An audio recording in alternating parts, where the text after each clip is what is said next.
안녕하세요, 여러분.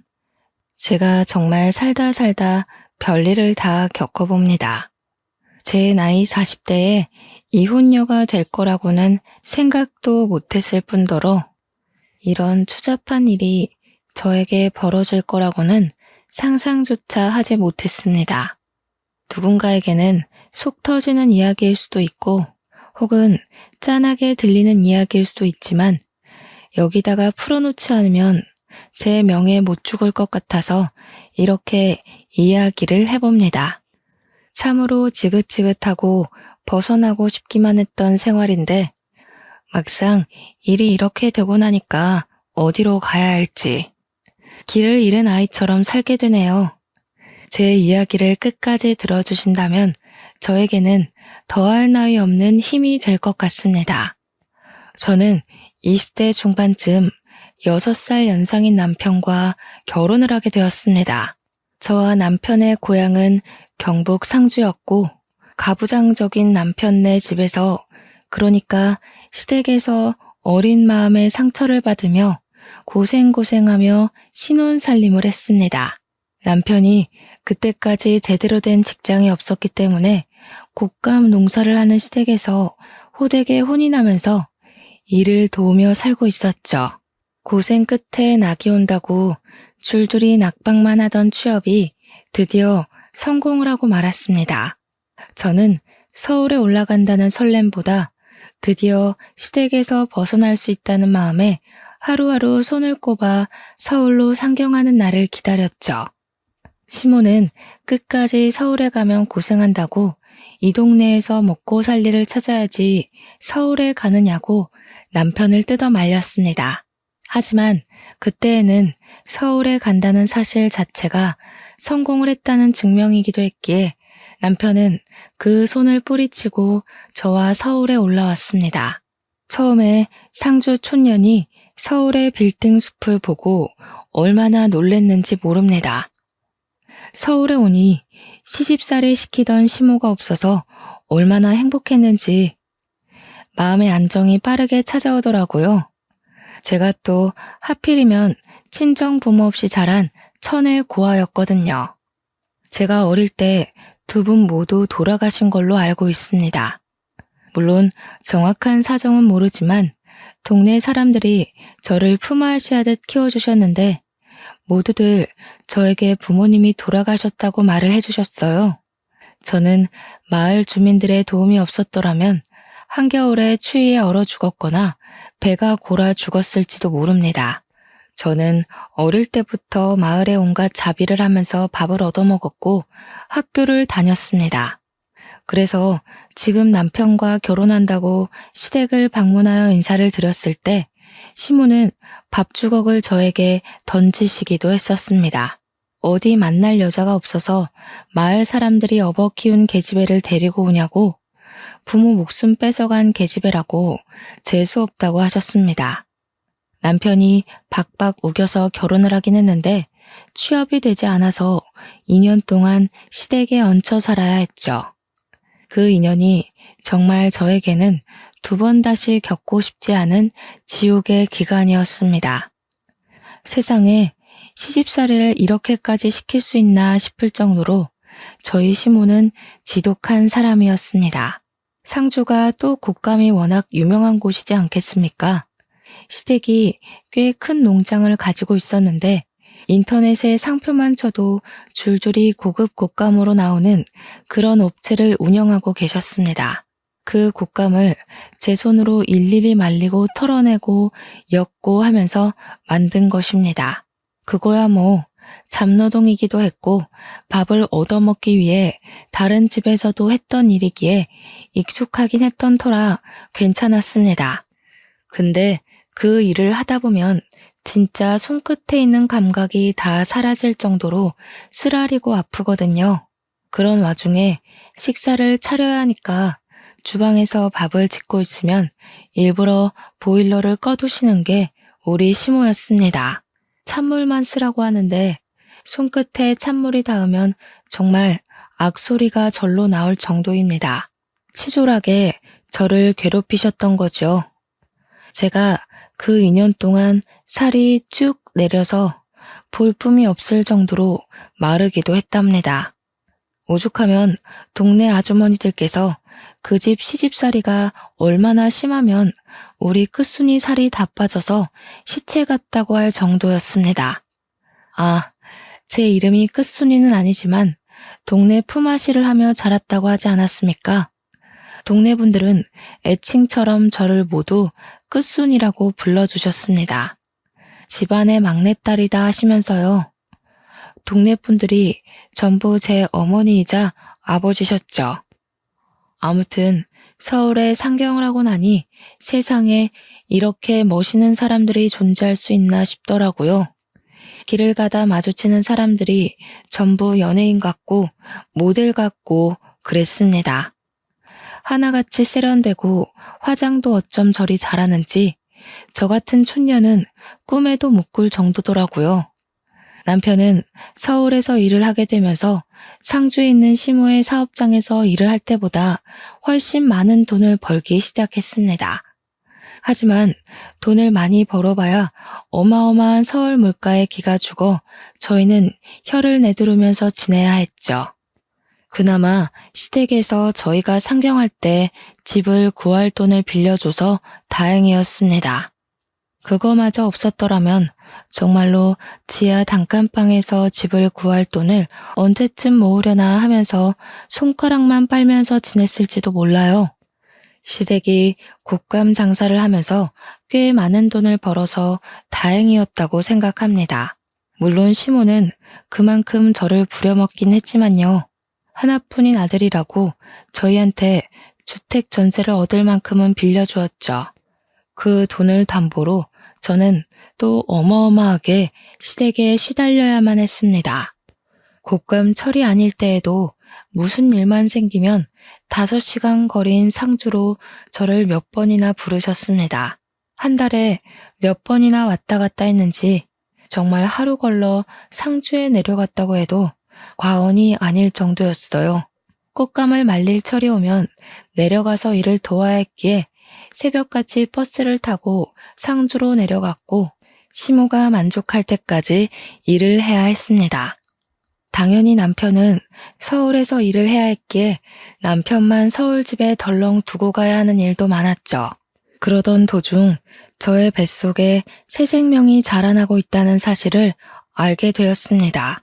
몸에 미열도 있고 속이 메스꺼리고 머리가 아파서 병원에 찾아갔더니 산부인과에 가보라고 하더군요. 그날 남편의 손을 잡고 산부인과에 가서 임신 소식을 알게 되었고 저는 시댁에 연락을 드렸습니다.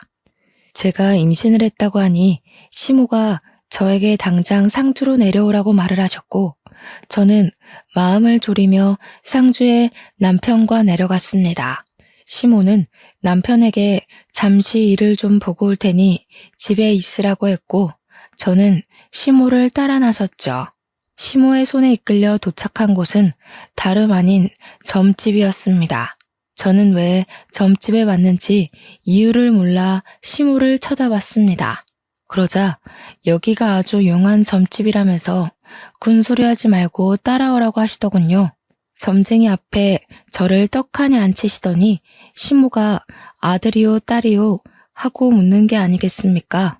그러자 점쟁이가 인상을 팍 쓰면서 시모한테 당신 집에는 아들 기운이 없어?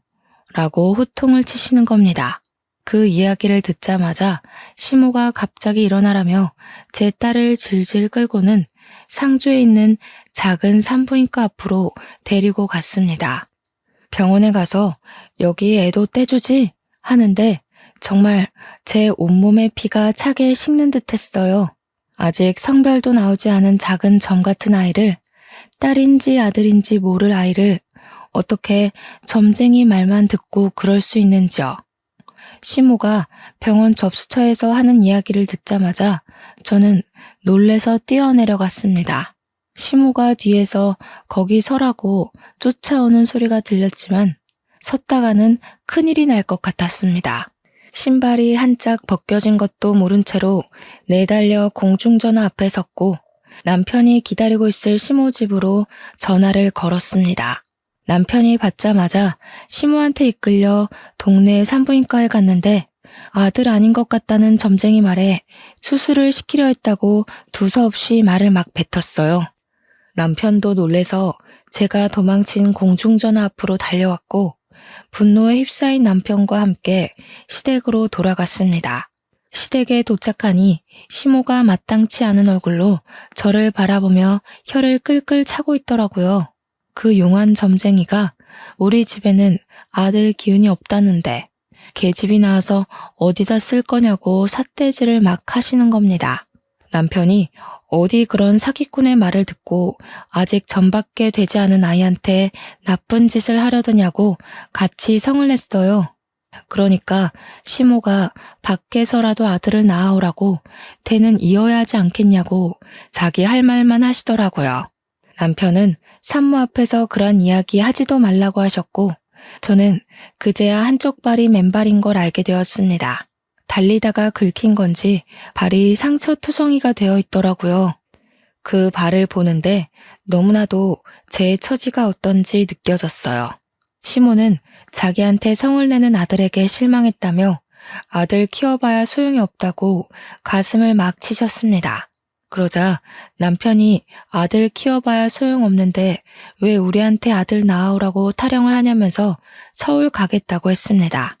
표독스럽게 저를 바라보던 시모는 여우 같은 년이 우리 아들을 홀려놨다고 저랑 함께 막 달려오시더라고요.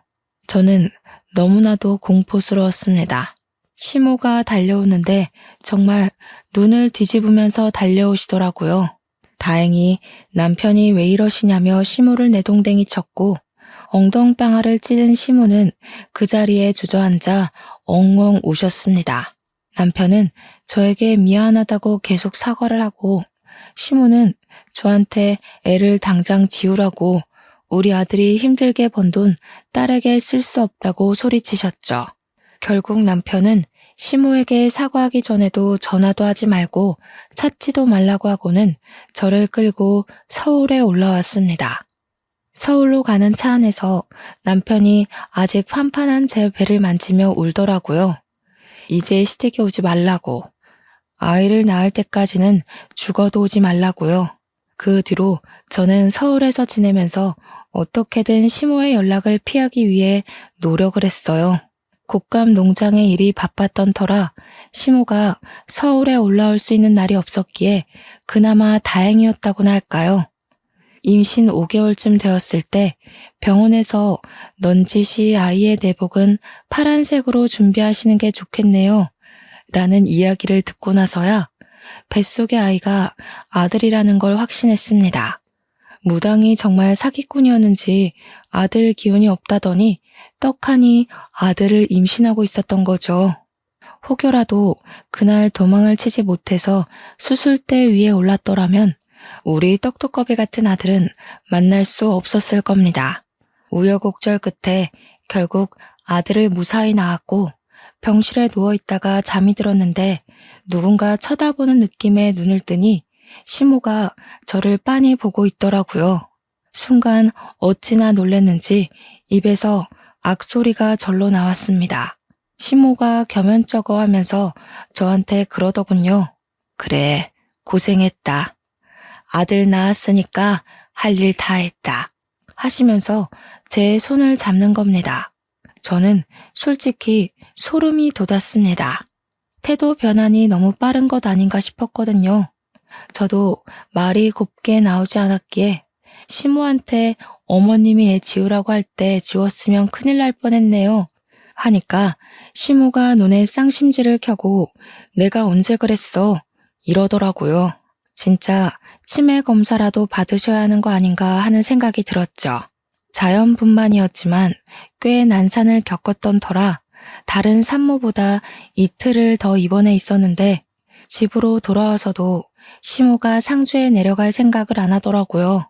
그러면서 저한테 우리 남편을 낳았을 때 엄청나게 힘들었었다면서 너는 애도 잘 낳는다 하시며 본인 이야기를 하시더라고요.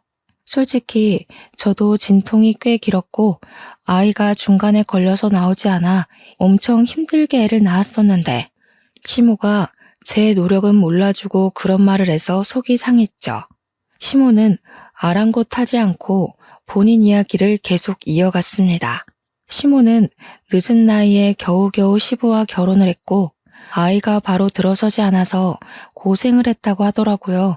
2번의 유산을 했고 3번째에서야 겨우겨우 남편을 낳을 수 있었는데 그때가 이미 30대 중반을 넘겨버린 나이여서 시댁에서 엄청난 구박을 받았다고 했어요.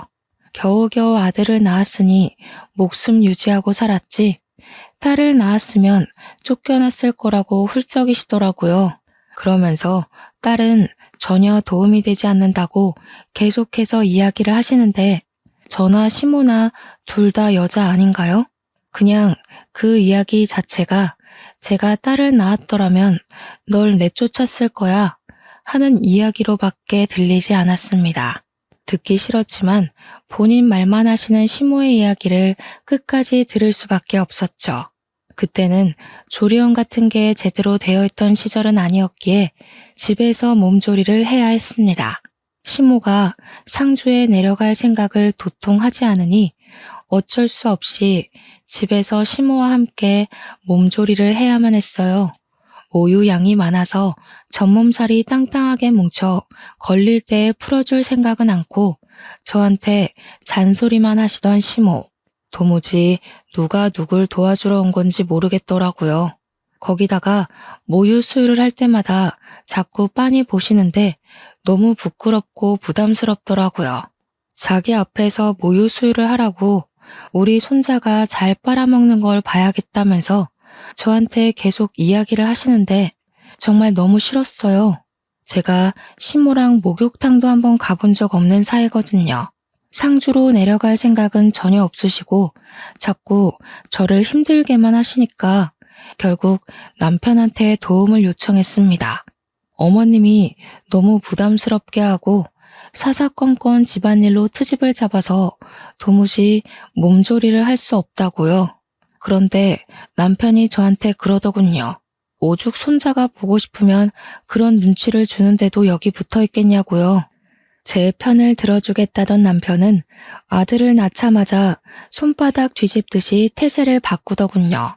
몸조리 해야지 하시면서도 손 하나 까딱하지 않으시는 시모 덕에 제가 먹을 미역국도 제가 끓이는 신세가 되었습니다.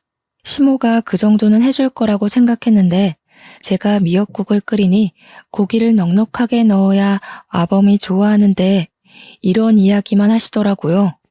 남편이 퇴근하고 집으로 돌아오면 8시 정도 되는 시간이었거든요. 그러면 저는 이미 일찍 저녁을 먹고 애를 재우고 있는 시간이었단 말이죠. 아무래도 신생아니까 자주 먹고 자주 자고 저도 아이랑 같이 틈틈이 자야 하니까요. 남편이 오는 시간이면 잠에 들 시간인데 그때부터 집안에서 맛있는 냄새가 아주 솔솔 풍기기 시작합니다.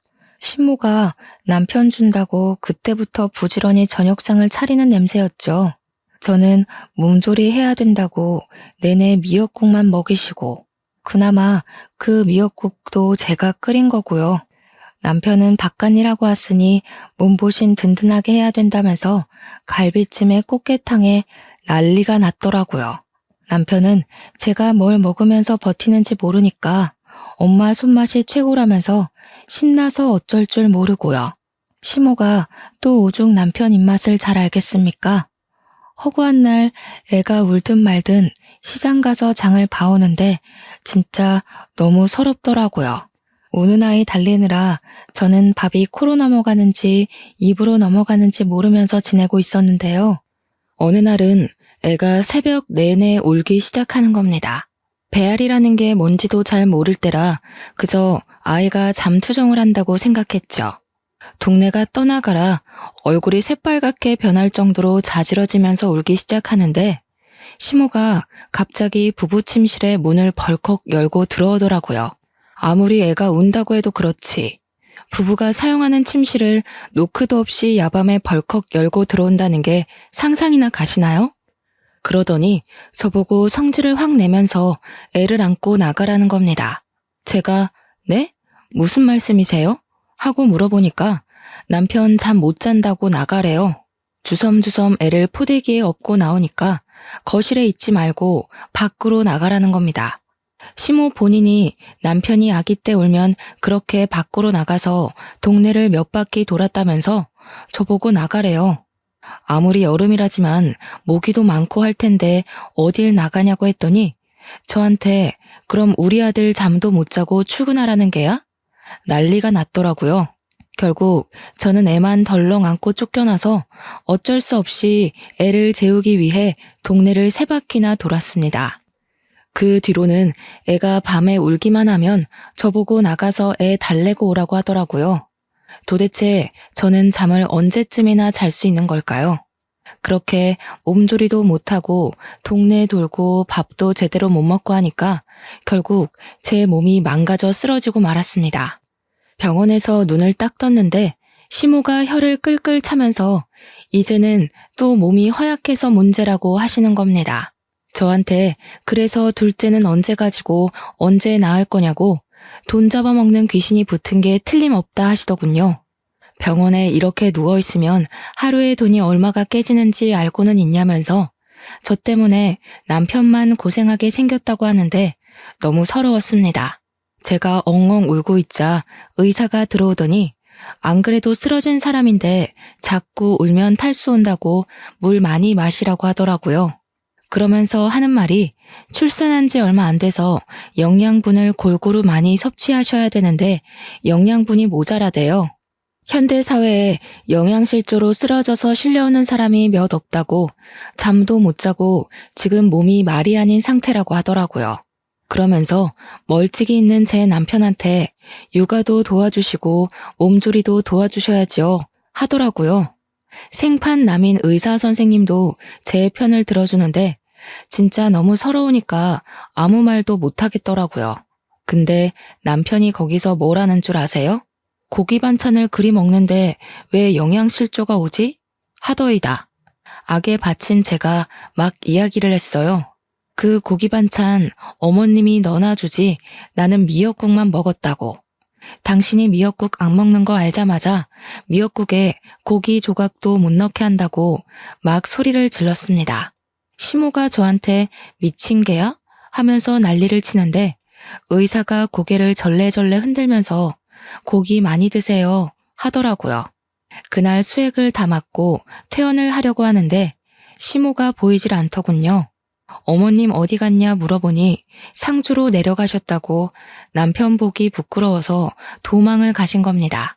그 뒤로는 남편이 의사 말이 마음에 걸렸는지 고기 사 먹으라고 돈을 막 쥐어주더라고요. 그래서 원 없이 고기 구워 먹었습니다. 아들이 100일쯤 지나니까 육아도 할만하더라고요. 아이를 키우면서 누가 제일 보고 싶었는지 아세요? 나를 낳아준 부모도 아니고 자기 자식도 아닌데 저를 챙겨주시고 키워주셨던 상주 사람들이 보고 싶더라고요. 우리 끝순이 끝순이 하면서 저를 정말 막내처럼 챙겨주셨던 그 어르신들이요. 산후 우울증이라는 게 이렇게 찾아오는 건지 꿈에도 몰랐습니다. 하루 종일 쳇바퀴 돌듯이 아이가 일어나면 분유를 먹이고 눈 맞추고 놀아주다가 또 분유를 먹이고 울면 달래주고 하루 종일 그러고 있으니까 너무 우울하더라고요. 남편은 바빠서 주말에도 출근하기 일쑤였고 바깥 바람을 제대로 쐬지 못하니 너무 답답했어요. 남편이 돈을 많이 벌어다 주면 뭐합니까? 돈을 쓸 시간이 없는데. 그렇게 아이가 태어난 지 5개월이 지났을 무렵 시댁에서 어김없이 저를 찾는 전화가 걸려왔습니다. 겸사겸사 애도 보고 싶고 제가 할 일이 있으니까 상주에 애 데리고 내려오라고 하시더군요. 꽃감 시기가 다가온 것이었습니다. 남편 보고 같이 가주면 안 되냐고 물었더니 일이 바빠서 도무지 같이 갈 시간이 나지 않는다고 혼자 갔다 오라고 하더군요. 저만 홀로 갓난아이를 업고 짐을 싸서 5시간을 버스를 타고 내려갔습니다. 상주에 도착을 하고 나니 시모가 바로 애부터 빼앗아 들고는 저에게 일을 하라고 하더군요.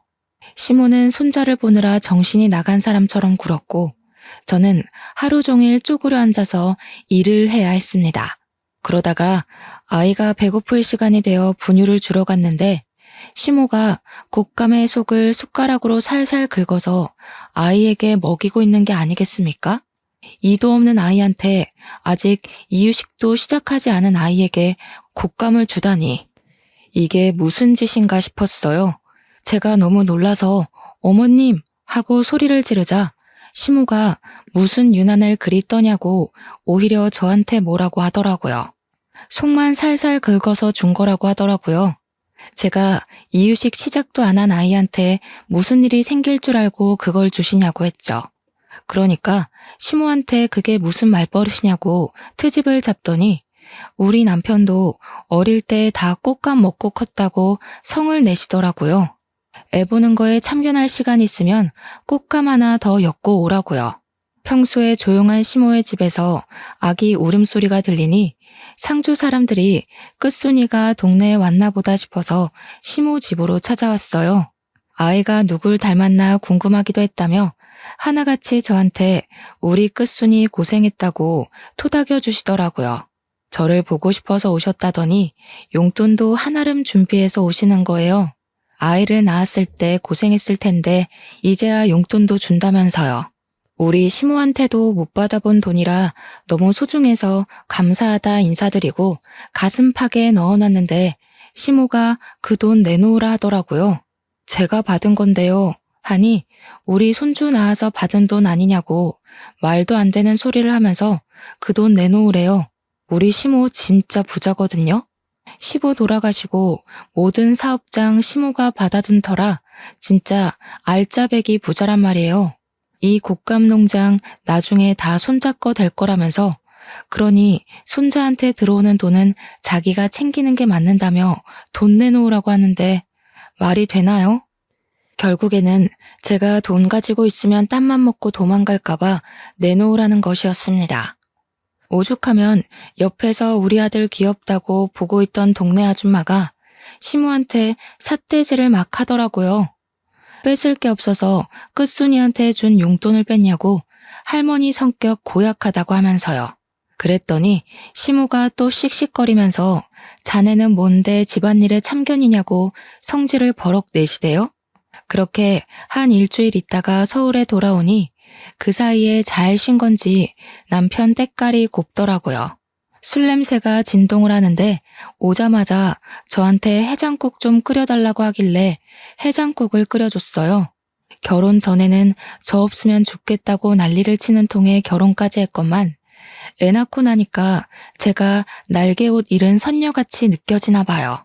제가 시댁에서 당하는 일들은 하나도 신경 써주지 않고 자기가 세상에서 제일 바쁜 사람인 줄 알고 살더라고요. 그렇게 겨울이면 상주에 내려가서 일을 하고 애는 쑥쑥 자라나고 몇 년을 보냈는지 모르겠습니다. 애를 낳은 게 겨우 20대 중반이었는데 벌써 40대를 넘긴 나이가 된 거죠. 우리 아들은 중학생이 되었고 서울 애들 사이에서 공부도 곧잘 따라가 중상위권 성적을 유지하면서 지내고 있었습니다. 저는 꼬부랑 글씨를 아무리 봐도 모르겠던데 우리 아들은 저한테 차근차근 설명도 참 잘해주더라고요. 나중에 선생님 되는 게 꿈이라면서 열심히 공부할 거라고 했어요. 얼마나 기특하고 예쁜지. 아들이지만 참 순수하고 얌전한 놈이었죠. 하지만 그 행복은 얼마 가지 않았습니다. 집에 큰일이 생기고 말았죠. 바로 평생 동안 저를 괴롭히고 정정하게 살 것 같았던 우리 시모가 풍으로 쓰러지게 된 겁니다. 처음에는 거동도 제대로 못하시는 바람에 집에서 수발을 들어줄 사람이 필요해졌어요. 아들은 중학생이고 남편은 직장 때문에 움직일 수 없고 저 또한 집안일을 챙겨야 하는 입장으로 시모 옆에 내내 붙어 있을 수가 없었기에 간병인을 구했습니다. 그런데 시모의 성격이 어찌나 괴팍한지 다들 대충 아시잖아요. 간병인들이 도무지 버텨내지를 못하는 겁니다. 시모가 사사건건 입만 살아서 트집을 잡아대고 욕을 해대고 하니까 간병인들이 도망을 간 거예요. 한 달 동안에만 3명의 간병인이 도망을 가게 되면서 결국 남편은 저에게 부탁을 하더라고요. 애는 공부를 해야 하고 자기는 일을 해야 하니 집에서 그나마 시간이 남는 저보고 수발을 들어달라고요.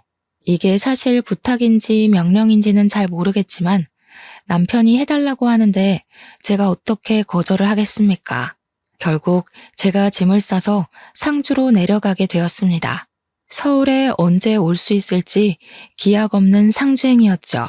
제가 내려가니까 누워서 꼼짝 못 하시던 시모가 잘 왔다고 하시더라고요. 그동안 간병인들이 어찌나 하는 일이 없던지 속이 답답할 지경이었다면서 일은 우리 며느리가 잘하지 하시는데 무섭더라고요. 그 말이 칭찬이 아니라 앞으로 내가 널 부려먹을 거다 하는 경고같이 느껴졌어요. 순간 신혼 2년 동안 시집살이를 했던 일들이 새록새록 떠오르대요. 그렇게 옆에서 병수발을 들면서 시모가 거동을 조금씩이라도 할 수 있도록 시모를 끌어안고 움직이기 시작했습니다. 시모가 한번 쓰러지고 나니까 화내는 기력도 예전만치 못한지 저한테 잔소리도 하도 줄이시더라고요. 물론 이렇게 수그러들기까지 꽤 시간이 흐르긴 했죠. 간병하겠다고 내려간 첫날 오줌 누는 요강을 제때 비우지 않았다고 그 요강을 저한테 던지셨거든요. 안에 가득 차 있던 소변을 뒤집어 썼을 때는 정말 화가 머리끝까지 나서 시모한테 소리를 고래고래 질렀습니다. 어머님, 이러시면 저 밥도 안 하고요. 요강도 비우지 않을 거라고요. 아예 서울로 가서 나몰라라 하고 지낼 겁니다. 했더니 깨갱 하시더군요. 제가 정말 짐부터 싸고 아무것도 하지 않자 저한테 처음으로 미안하다고 먼저 사과까지 하셨습니다. 그 뒤부터는 시모의 재활을 위해 힘을 썼죠. 그나마 남편이 돈을 꼬박꼬박 보내주어서 읍내에 있는 정형외과 선생님의 도움을 받아 마사지도 해드리고 거동을 도와주는 보조기구도 샀어요. 하지만 시모를 돌보는 일만 저에게 주어진 것은 아니었습니다. 우리 시모 농장의 규모가 꽤 컸거든요. 곶감 사업장도 큰 업체였고요. 그 관리가 전부 제 몫이 되고 만 거죠. 시모가 움직일 수 없으니 제가 매일같이 출근을 해서 농장을 한두 시간 돌봐야 했습니다. 시모가 낮잠을 자는 틈에는 공장 시차를 가고 시모가 깨어있을 때는 식사도 차려야지, 씻겨드려야지, 운동도 해야지. 엄청 바빴습니다. 얼마나 깔끔을 떠는 분이신지 하루에 한 번 씻지 못하면 혓바늘이 돋는다고 하시더라고요. 처음에는 시모가 목욕하는 것만 옆에서 도와드렸는데 결국에는 저도 온몸에 물을 뒤집어 쓰게 되더라고요. 그래서 그냥 시모랑 같이 씻게 되었죠. 정정할 때는 목욕탕 한 번 같이 가본 적 없는 사이였지만 늙어서 하게 되네요. 시모 등도 빡빡 밀어드리고 씻고 나서 머리도 정갈하게 정리해드리고 스킨 로션도 다 발라드리고요. 거동을 조금씩 하게 되긴 했지만 화장실이 급할 때는 제가 똥오줌도 다 받아드리고 했어요. 식사를 하실 때도 손을 자꾸 떠시니까 제가 먹여드리게 되었고요. 그렇게 3개월을 조금 넘는 시간 동안 시모와 둘이 상주에서 지내게 되니까 서울에 있는 남편이랑 아들이 문득 궁금하더라고요. 그래서 전화를 했더니 아들이 받는 겁니다. 잘 지내냐고 물어보니까 애가 기가 팍 죽은 목소리로 응 하고 대답을 하는데 서글펐어요. 밥은 잘 챙겨 먹는 거냐고 엄마가 주말에 한번 올라가겠다고 하니 제가 보고 싶어 죽겠다고 이야기를 하더라고요. 아들이 그렇게 이야기를 하니까 당장이라도 달려가고 싶은 마음이 들어서 시모에게 이야기를 했죠. 주말에 서울에 좀 다녀올게요 하니까 제가 없으면 불안한 시모가 손자를 상주로 오게 하면 안 되냐고 하는 겁니다. 그래서 아들에게 혹시 주말에 상주로 내려올 생각 있냐고 물어보니까 냉큼 오겠다고 하더라고요. 아들 사랑, 손자 사랑이 대단한 우리 시모는 우리 아들이 내려오자마자 신이 나서 난리가 났습니다. 예쁘다 예쁘다 하면서 아들한테 어디 숨겨놨던 돈을 막 주는 거예요. 그러면서 넌지시 아범은 왜 안 내려오냐고 물어보더라고요. 아들이 아빠 바쁘대요. 저만 다녀오랬어요 하는데 시모 얼굴에 실망이 가득하더라고요. 금이야 오기야 키운 아들이니까 더 서운하고 그랬겠죠. 자식 새끼 키워봐야 소용 하나도 없나 하시는데 제 마음이 더 무너지는 것 같았습니다. 그렇게 주말이 지나고 아들이 올라가니까 시모가 너무나도 적적해해서 남편에게 전화를 걸었습니다. 여보, 주말에 상주 좀 와. 어머님이 보고 싶으신가 봐. 하니까 남편이 저한테 자기는 뭐 서울에서 놀고 있는 줄 아냐면서 바쁘다고 아무 때나 전화하지 말래요. 그러더니 전화를 뚝 끊어버리는 게 아니겠어요? 황당해서 하고 있는데 시모가 아범이니? 하시대요. 그래서 아니에요, 친구예요. 했습니다. 시모가 넌지시 아범이 참 못됐어. 어찌 제 어미가 아픈데 한 번을 안 오냐고 하더라고요. 그래서 제가 있잖아요. 어머님, 제가 살가운 며느리는 아니었죠. 하니까 시모가 갑자기 눈물을 훔치시는 겁니다. 아니다, 얘야. 내가 못됐지. 허구한 날 찬물에 설거지 시키고 시집살이 시키고 그때는 우리 아들이 뭐가 모자라서 너랑 결혼하나 했다. 내가 우리 손주 밖으로 나오지도 못하게 할 뻔했고 이 늙은이가 이제 와서 벌 받는갑다. 그렇게 말씀하시는데 저도 눈물이 주르륵 나더라고요. 그러면서 시모가 저한테 자기 죽으면 그래도 곶감 손질도 다 할 줄 알고 공장 굴러가는 법도 알고 있으니 사업체를 물려받으면 되지 않겠냐고 하시더군요. 애는 서울에서 공부시킨다 해도 저는 여기 내려와서 가업 이어나가면 돈 걱정은 없이 살 수 있을 거라고요. 옛날에는 다 제가 싫고 미워서 그런 잡일들을 시키는 거라고 생각했는데 그게 아니었던 거죠. 곶감 엮는 것부터 고르는 법 하나하나 시모가 저를 붙잡고 알려주었던 게 생각이 나더라고요. 그게 다 나중에 저에게 이 사업체를 물려주기 위해서 알려주셨던 거였어요. 그렇게 시모랑 부대끼며 산 지 1년이 조금 넘었을 때 저와 시모는 정말 많이 친해졌습니다.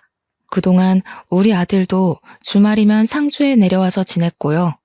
그러면 제가 또 반찬 같은 걸 바리바리 싸서 보내주곤 했어요. 우리 아들 잘 먹고 잘 컸으면 좋겠어서요. 우리 아들이 어느 날 저에게 자기도 상주에 내려와서 살면 안 되냐고 물어보더라고요. 저는 아들에게 서울에서 공부해야지. 여기는 학교도 없으니까 별로 좋은 환경은 아닌 것 같다고 이야기를 했습니다. 그러니까 아들이 서울이 싫다고 하는 겁니다. 무슨 일 있냐고 물어봐도 아무 일 없다고 말을 하는데 제 마음은 또 그게 아니더군요. 그래서 아들이 자는 사이에 남편에게 전화를 걸었습니다. 밤 11시가 넘어가는 시간이라 남편이 자고 있나 싶긴 했지만 오기가 생기더라고요. 2번, 3번, 4번 전화하는데 계속 받지 않으니까 받을 때까지 전화를 걸었습니다. 11번째 드디어 전화를 받더니 버럭 소리를 지르는 거예요. 야, 왜 자꾸 전화를 하고 그래? 그렇게요. 저는 왜 전화를 안 받냐고, 뭐 하고 있었냐고, 우리 아들한테 무슨 일이 있길래 자꾸 상주에서 살고 싶다고 이야기하는 거냐고 물어봤죠. 그랬더니 저한테 그놈이 상주에 있는데 왜 자기한테 물어보냐고, 서울이 싫은가 보지, 상주에서 살라고 해, 하는 겁니다. 그러면서 돈은 꼬박꼬박 보내줄 테니까 걱정하지 말고 상주에서 지내라고 하는데 순간 느낌이 쎄하더라고요. 이놈이 바람이라도 났나? 왜 자꾸 나랑 아들을 상주에서 못 올라오게 하려는 걸까 싶고요. 자꾸 전화도 피하고 전화하지 말라고 하는 것도 이상하게 느껴졌어요. 전화를 끊고 한참을 전화기 앞에서 멍하니 있었는데 뒤에서 기척이 느껴지더라고요. 아범이 바람이 났다냐? 저는 소스라치게 놀랐습니다. 분명 우리 시모가 자고 있는 걸 확인하고 남편에게 전화를 건 것이었거든요. 한 번 잠들면 누가 업어가도 모르게 깊게 잠을 자는 시모라서 안심하고 있었는데 거기다가 시모가 9시면 잠자리에 드시거든요. 시간이 11시가 훌쩍 넘었는데 갑자기 일어나서 말을 거시니 제가 얼마나 놀랐겠어요. 바람이라뇨. 에이, 설마요 어머님. 아범이라면 계집질을 하고도 남지. 지 아비가 그러다가 일찍 죽은 거 아니여. 그 피가 어디 가겠어? 망할 놈의 새끼. 돌 맞아도 싼 새끼 같으니라고. 시모가 남편 욕을 하는 걸 생전 처음 본지라 저는 어안이 벙벙했습니다.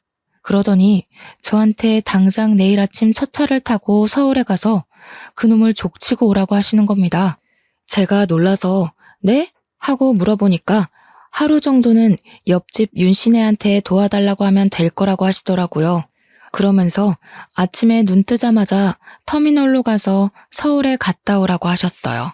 가서 바람이 난 게 맞으면 발로 차주고 오해가 있는 거라면 다 풀고 오라고 하시더라고요.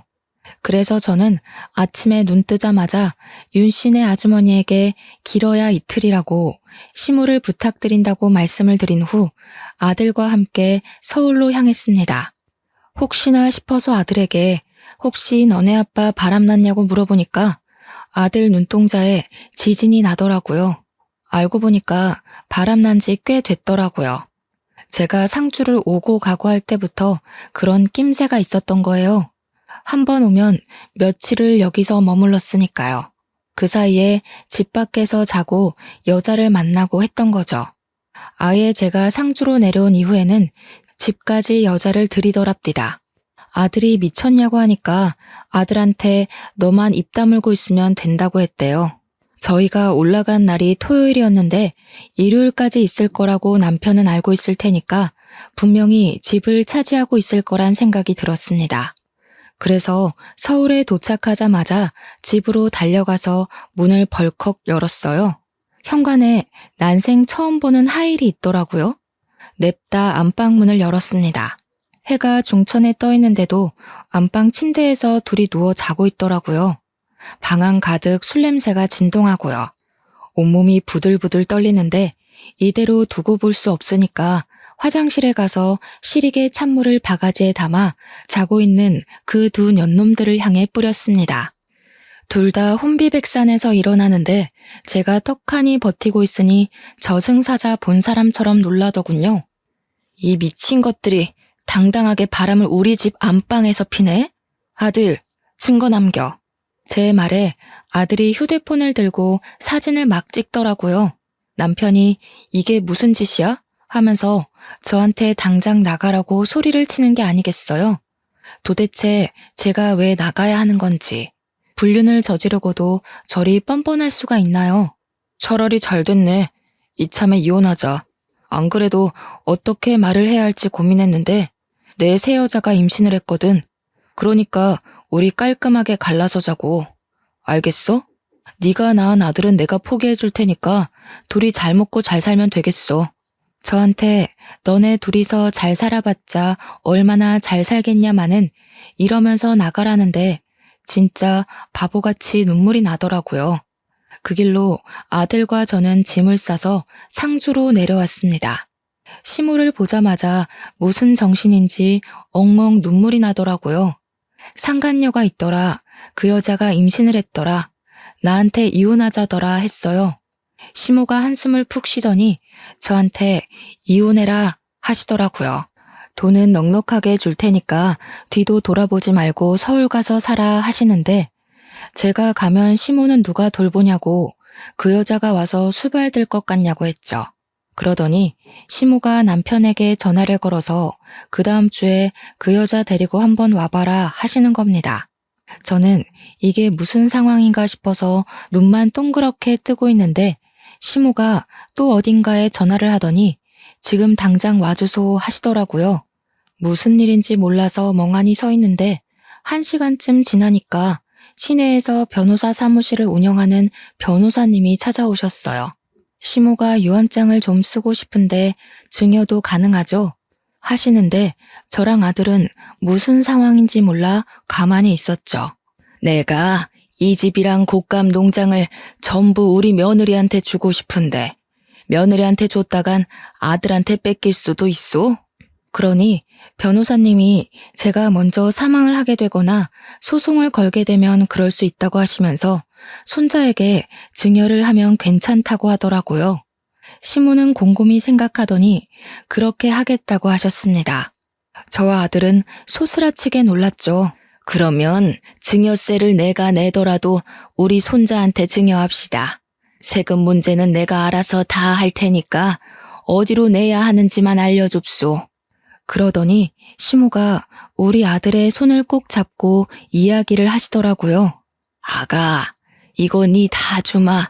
절대로 너희 아비한테 뺏기지 말고 단단히 들고 있어. 그렇게 일주일 동안 어머님은 바쁘게 변호사님과 상의를 해서 모든 명의를 아들의 명의로 돌려주셨습니다. 그리고 약속했던 날짜에 남편과 상간녀가 상주로 찾아왔습니다.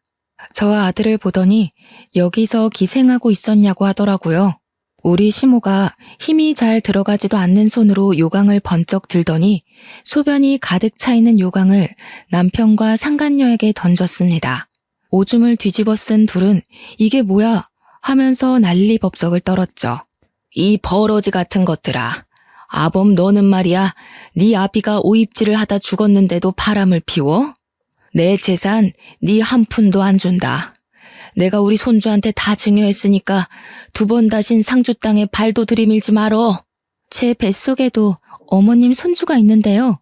저 자식이 내 자식이 아닌데 그게 어찌 내 손주가 될 수 있소. 우리 집에 아들 기운 없다 하더니 이게 내 아들이랑 절연하라는 소리였는갑소. 너희 뱃속에 애도 분명 고추 안 달렸을 거요. 당장 내 눈앞에서 썩 꺼져. 오줌 뒤집어 쓰고 남편은 씩씩거리면서 엄마 죽으면 재산 못 찾아올 것 같냐고 패드립을 치더라고요. 변호사가 우리 아들한테 증여하면 증여세를 2번 물고 준 거라서 절대 못 찾을 거라고 했지만 알려주진 않았죠. 저는 결국 남편과 이혼을 했어요. 상간녀가 임신해 있었기에 이혼을 해주지 않고 버텨볼까 했지만 시모가 뭘 질질 끄냐고 하시더라고요. 그리고 아들이랑 아예 상주로 내려와서 곶감 농장을 운영하며 시모의 병수발을 들었지만 2년 뒤 겨울에 시모가 돌아가시게 되었습니다. 시모가 그렇게 가시고 아들이랑 저랑 장례 준비까지 다 끝냈는데 남편이 상주에 오더니 재산 정리를 하자고 하더군요. 너 줄 재산 없다고 변호사님이랑 이야기하라고 했어요. 남편은 변호사가 준비한 서류를 죄다 훑더니 정말 시모 명의로 된 재산이 하나도 없는 걸 보고는 부들부들 떨더라고요. 근데 더 웃긴 건 상간녀가 애를 안고 쫓아 내려왔는데 그 애가 딸이더군요. 콩고물 하나 못 얻어간 전 남편이 어떻게 살고 있는지는 그 뒤로 소식을 전해 듣지 못해 모르겠습니다. 저는 시모가 물려준 농장을 잘 운영해가며 아들과 함께 행복하게 살고 있습니다. 동네 사람들도 끝순이 돌아온 걸 축하한다고 저를 2팔 걷고 도와주신 덕분이죠. 우리 시모 하늘에서 다시 만나는 그날까지 저를 응원해 주실 거라 믿고 오늘의 사연은 여기까지 올려보도록 하겠습니다. 감사합니다.